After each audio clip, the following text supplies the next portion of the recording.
Dans cette vidéo, on va apprendre à lire les coordonnées d'un point dans un repère. Déjà, qu'est-ce qu'un repère? Un repère, c'est ce qui nous permet de donner la position d'un point dans un plan. Si je place un point quelque part sur une feuille et que je veux indiquer à quelqu'un où je l'ai placé, il faut que je précise sa position horizontale. Est-ce qu'il est vers la droite ou vers la gauche et à quel endroit exactement? De même, il faut que je précise sa position verticale. Est-ce qu'il est vers le haut ou vers le bas? Et encore une fois, où précisément? Pour ça, je vais déjà utiliser une droite graduée horizontale. Elle me permettra de donner la position horizontale de mon point. Les droites graduées, on connaît déjà, j'avais fait une vidéo là-dessus qui s'appelle Nombres relatifs et droites graduées. Je vous renvoie sur cette vidéo si vous avez besoin de davantage d'explications. On va donner un nom à cette droite graduée parce qu'on aura besoin d'en avoir une autre. Comment on va l'appeler? On va l'appeler tout simplement l'axe des abscisses parce que rappelez-vous, quand on donnait la position d'un point sur la droite graduée, on appelait ça l'abscisse du point. Donc on appelle cette droite l'axe des abscisses. Il faut maintenant que je place une droite verticale pour repérer la position verticale d'un point.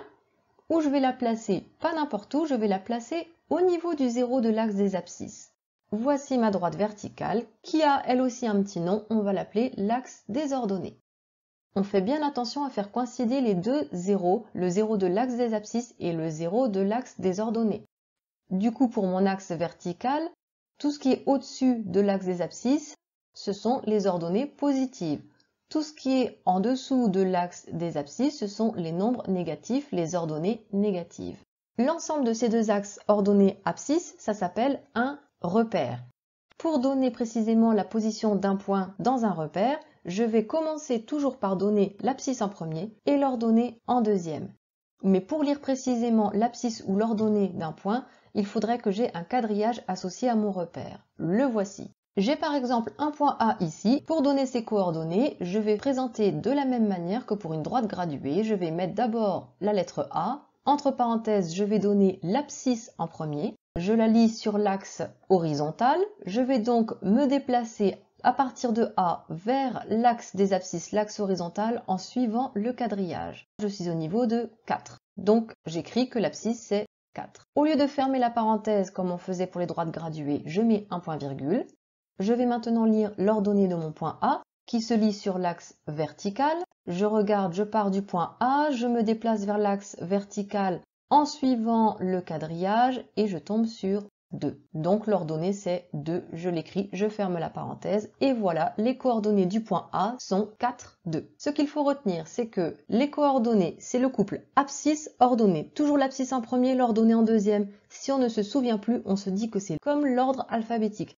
A, il est avant O, donc abscisse avant ordonnée. L'abscisse, on se souvient que c'est lu sur l'axe horizontal, l'ordonnée sur l'axe vertical. En cas de doute, même principe, l'alphabet. Horizontal est avant vertical dans l'alphabet, abscisse est avant ordonnée, donc horizontal ça va avec abscisse, vertical ça va avec ordonnée.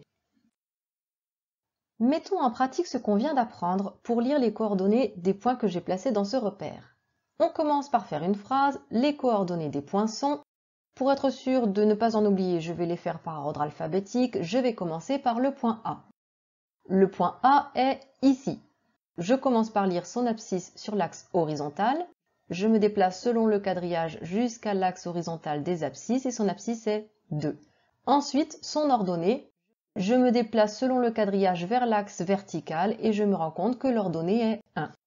Je peux donc écrire les coordonnées du point A entre parenthèses. Je mets d'abord l'abscisse 2, ensuite l'ordonnée 1. Le point B est ici, son abscisse sur l'axe horizontal, hop, c'est 1, et son ordonnée sur l'axe vertical, hop, c'est 2.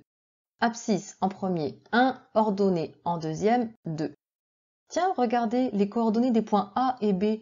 Ce sont presque les mêmes, on a 2, 1 et ensuite on a 1, 2. Les mêmes chiffres, sauf qu'ils ont été inversés. Et vous voyez les positions des points A et B, ce ne sont pas les mêmes. C'est pour ça qu'il faut faire attention à toujours mettre l'abscisse en premier, l'ordonnée en deuxième, parce que si vous inversez, ça change la position du point. On continue les coordonnées de C. Je regarde sur l'axe horizontal des abscisses, hop, je suis au niveau de 1, abscisse 1, et ordonnée sur l'axe vertical, moins 3. 1, moins 3. Je fais attention à bien écrire moins 3. N'oubliez pas le signe moins. On est en dessous de l'axe des abscisses, on est dans la partie négative. Les coordonnées de D, je lis d'abord sur l'axe des abscisses, moins 2, ensuite sur l'axe des ordonnées, moins 2. Les coordonnées de E, je lis sur l'axe des abscisses, moins 4. Ensuite, sur l'axe des ordonnées, je lis 3. Je vais vous le remontrer, hein, moins 4 sur l'axe des abscisses, 3 sur l'axe des ordonnées. Et enfin, on arrive au cas un petit peu problématique F et G. F, c'est un peu perturbant parce qu'il est sur un axe. Il est sur l'axe des abscisses. Ça veut dire que l'ordonnée vaut 0. Sur l'axe horizontal des abscisses, je suis au niveau de moins 1. Et l'ordonnée, vous voyez bien que verticalement, je suis au niveau de 0 sur l'axe vertical. Moins 1 pour l'abscisse, 0 pour l'ordonnée. Il est sur l'axe des abscisses, l'ordonnée vaut 0. Le point G, c'est le contraire, il est sur l'axe des ordonnées, ça veut dire que c'est son abscisse qui vaut 0. Regardez, si je regarde sur l'axe des abscisses, hop, je suis bien au niveau de 0. Et sur l'axe des ordonnées, je suis où? Je suis au niveau de 4. G est sur l'axe des ordonnées, donc son abscisse vaut 0.